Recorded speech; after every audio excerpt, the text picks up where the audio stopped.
A casi 20 años del proyecto Zorro Pitoco, las novedades son muchas, principalmente porque se amplió el rango de investigación, así que la idea es conocer un poquito en qué está trabajando ahora. Bueno, correcto, hace ya casi 20 años, próximos a cumplir dentro de 2 años más, el proyecto se extendió con un nuevo objetivo similar al que estábamos haciendo en los años previos, desde el año 2007, en la zona centro-sur de la provincia de Misiones, ajustando la metodología para tratar de ver si las especies con las que nosotros estábamos trabajando se movilizan desde, digamos, la zona de Yabotí hacia Salto Encantado.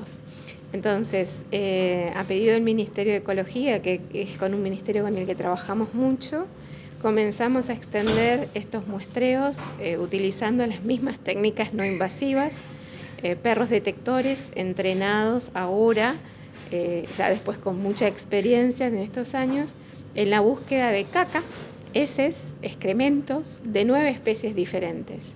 5 carnívoros y hasta hace poquito eran 9 especies presas de los carnívoros, ahora ya son 5, se sumó uno más. Entonces, de 10 especies entre el área de Yabotí y Salto Encantado. Nómbrame las especies. Bueno, trabajamos en primero con los mismos 5 carnívoros, zorro pitoco, por supuesto, la especie emblema para el proyecto, que es la que le da el nombre, yaguareté, puma, gato, onza y tirica. Y en el 2016 nosotros incorporamos las especies presas de esos carnívoros, chancho de monte, ¿sí? Pecarí labiado, pecarí de collar, nuestro segundo monumento, tercer monumento, segundo provincial, que es el tapir, la paca y la última que se sumó es la butí. Con esas 10 especies estamos trabajando, somos un equipo de una bióloga colega de Estados Unidos, que ya es casi misionera, que viene todos los años, donde un año planificamos, organizamos, otros años son de salida al monte y trabajo en monte varios meses con los perros. Un veterinario, claro, que de alguna manera fue el mentor del proyecto, el doctor Rinas, y en estos momentos ya 2 profesionales que están terminando sus tesis doctorales y probablemente son quienes tomen posta del proyecto para continuar, porque es un proyecto que no termina. Cada vez que se sale al monte traemos nuevas preguntas, nuevas hipótesis de trabajo, nuevas necesidades de trabajo. Y además el proyecto tiene, como está muy vinculado con el Ministerio de Ecología, 2 guardaparques que trabajan en terreno en estas zonas donde detectamos que serían prioritarias conservarlas, no preservarlas, conservarlas, es decir, donde coexista el humano y la vida silvestre, pero que trabajan específicamente con los propietarios de las tierras que están dentro de ese corredor biológico, por dentro del corredor verde. ¿Podemos ver un poquito el mapa para que nos vayas contando y entendiendo cómo es el trabajo en terreno? Claro. Bueno, esto que ven acá es el corredor que propuso el proyecto en el año 2017, que conectaría las zonas de reserva de parques nacionales y parques provinciales en la parte norte de la provincia y la reserva. Incluye el Parque Iguazú, ¿no es cierto? Claro, Iguazú y Uruguay y la zona de Yabotí, exactamente. Entonces, entre esas 2 zonas, nosotros estuvimos trabajando por dentro y por fuera, sobre todo por fuera de las áreas protegidas, para verificar si esas especies se están moviendo, porque tienen requerimientos ecológicos grandes. Entonces, si se están moviendo entre esas áreas. Entonces, ver cómo podríamos conectarlas. Y poder conectarlas significa poder trabajar con los propietarios de las tierras que están por dentro de este corredor biológico, para ver el compromiso de preservar el resto de monte que tienen, porque verificamos que los animales efectivamente salen de las áreas protegidas porque buscan, ¿sí?, monte por donde transitar y poder sobrevivir. ¿Sí? Entonces, esto generó este primer corredor. Aquí está el corredor, digamos, ampliado. Estas son las áreas protegidas de la zona norte. Aquí Jabotí. Y lo que se hizo acá, con ayuda del Ministerio, se trabajó con los datos catastrales, ver quiénes son todos estos propietarios. Ustedes ven con diferentes colores porque son los diferentes, el interés de preservar el monte. Ellos se dan cuenta de la necesidad de preservar, del compromiso. Y bueno, aquí es donde están trabajando los guardaparques, con un trabajo de hormiga. Mariana Palma y Tomás Francese, que pertenecen al Ministerio de Ecología, y gracias a subsidios que tenemos internacionales, están haciendo ese trabajo de poder enterarnos del compromiso de la gente, entender cuáles son sus problemas y a poder ayudarlos a que vivan de la tierra sin necesidad de desmontar. Entonces, de mantener el monte, pero generar actividades productivas amigables con el ambiente. Entonces, eso es lo que se está haciendo hace 2 años. Otra pata del proyecto. Bien. Y este último año, desde el año, en realidad tendríamos que haber salido en el año 2020, no fue posible por lo que nos atravesó la pandemia. Entonces recién pudimos empezar los muestreos en la zona sur, es decir, extender de Jabotí hacia el Parque Provincial Salto Encantado, para poder verificar si podemos extender un poquito más hacia la zona sur ese corredor biológico. Y verificar, porque ya no había datos, no existían datos de cómo estaban transitando o si estaban transitando al menos esas 10 especies.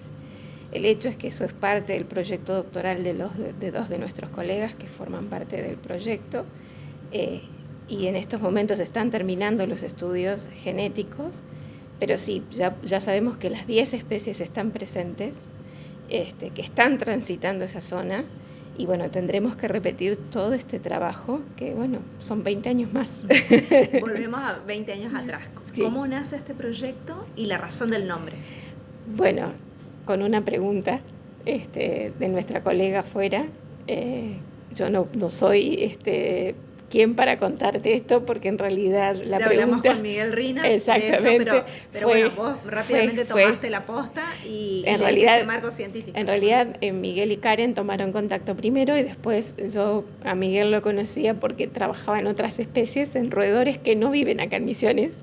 Entonces ya nos conocíamos de trabajos previos, y cuando Karen, que es bióloga, preguntó si había genetistas, entonces se acordó de los trabajos que hacíamos nosotros con roedores, y así fue que empezamos este trío que generó el proyecto, con el desafío que proponía Miguel, que es con una prueba, con una estrategia de búsqueda que hasta ahora no se había utilizado, que era una forma indirecta de detectar al animal, no porque lo vemos al animal, sino porque buscamos su rastro, ¿sí?, de su movimiento diario, sin tener que perturbarlo, que es el uso de perros detectores entrenados especiales, porque no pueden ladrar, no pueden interactuar con la gente normalmente, no pueden marcar lo que encuentran arriba. Entonces son perros especiales, no por la raza, sino por la conducta que tienen.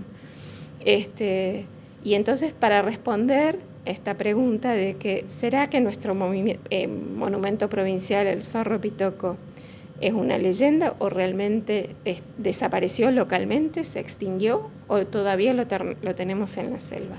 Y los perros nos demostraron que a nosotros y al resto de los misioneros que existe todavía en la provincia y que está presente, a pesar de que es una especie muy escurridiza, muy de dispersarse por lugares donde no son fáciles de verlos, digamos, pero el rastro lo pudimos detectar.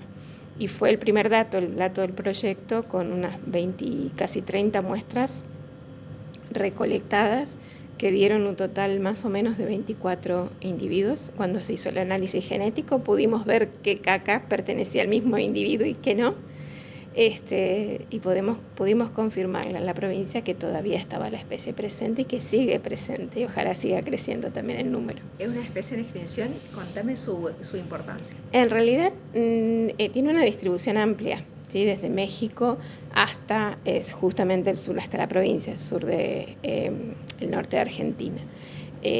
Bueno, es una especie muy interesante desde el punto de vista ecológico, biológico y además porque en términos de su biología son especies que de alguna manera contribuyen a sostener todo el equilibrio ecológico general.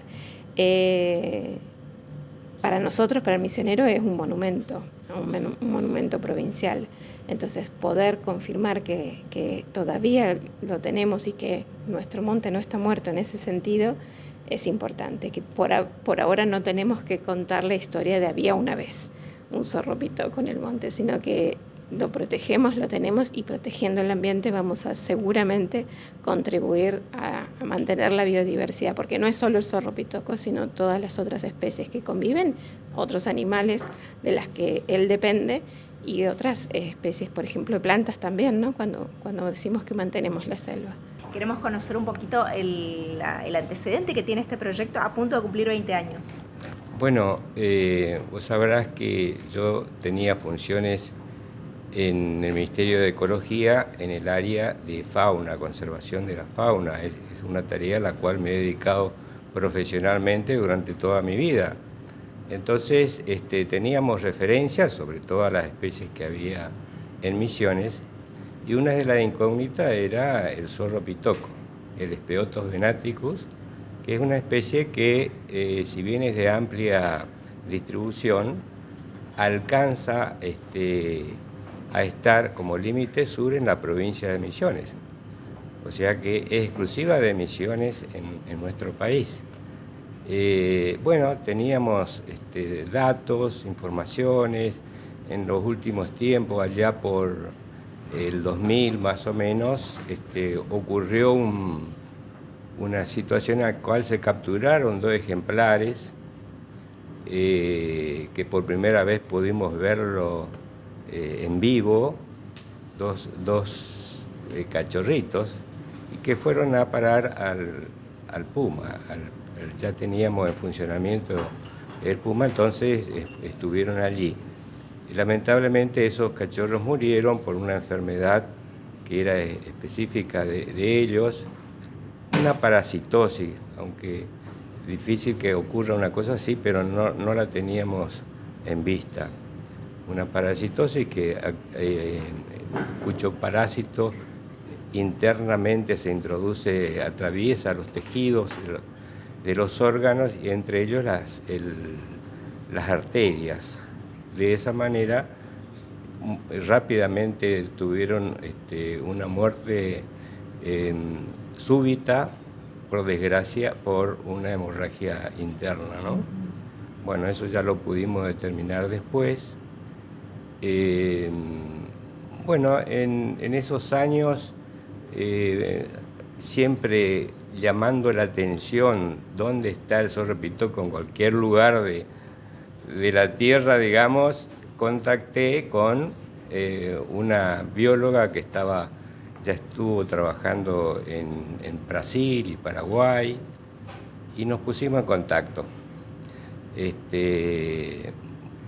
Para lo cual, y ya finalmente lo pude convocar a que venga a Misiones a estudiar, aplicando algunas técnicas que ella tenía previsto hacerlo, que es el uso de los perros adiestrados para búsqueda de material, como te explicó Karina, la materia fecal específicamente. Muy interesante, sí, claro. Sí. Bueno, ella vino, armó un proyecto, consiguió los fondos para eso y vino a Misiones. Perfecto. Desde allí se pudo comprobar que la técnica del uso de los perros era fantástica, era muy, muy eficaz, y bueno, y ahí empezó. Pero bueno, sabiendo que ya estaba el zorro pitoco, se pudo detectar la presencia de varios individuos, entonces ya se fue ampliando a otras especies, como te explicaba Karina, que llegamos a 10 especies. Con lo cual, eso nos dio lugar a que podamos armar un mapeo, indicando los corredores con la cual se mueven todas estas especies. Por lo pronto, entonces, calificamos a esta técnica como muy positiva, con base científica para armar ese corredor. Teníamos nosotros la existencia del corredor verde misionero. Ese corredor verde que abarca unos 1.100.000 hectáreas de monte. Dentro de eso encontramos lugares más precisos, más ricos en todas estas especies. Y bueno, de allí se nos fue ampliando el panorama de búsqueda y de trabajo, en la cual, por último, tuvo que intervenir el hombre, la presencia del hombre, que es en definitiva el responsable de los cambios que se vienen produciendo en el hábitat de la mayoría de estas especies, y necesariamente nos llevó a que allí es donde hay que trabajar. Y bueno, en eso estamos actualmente, dirigiéndonos. Entendemos que la tarea, el abarcamiento que podamos tener de esto es de un porcentaje mínimo, pero esa es nuestra tarea y hasta dónde podemos llegar. Lo demás le cabe a otras instituciones, obviamente al Ministerio de Ecología y otras, porque en realidad están involucrados varias instituciones donde se desarrollan tareas de extensión, es decir, basado específicamente a qué tipo de producción sería lo mejor, lo menos abusivo para el medio ambiente, y bueno, de esa manera creo que es el camino que debemos seguir, ¿no? Seguir determinando la importancia que tienen estos lugares y bueno, transmitir a la mayor cantidad de gente que está involucrada en esto y lo que se debe hacer.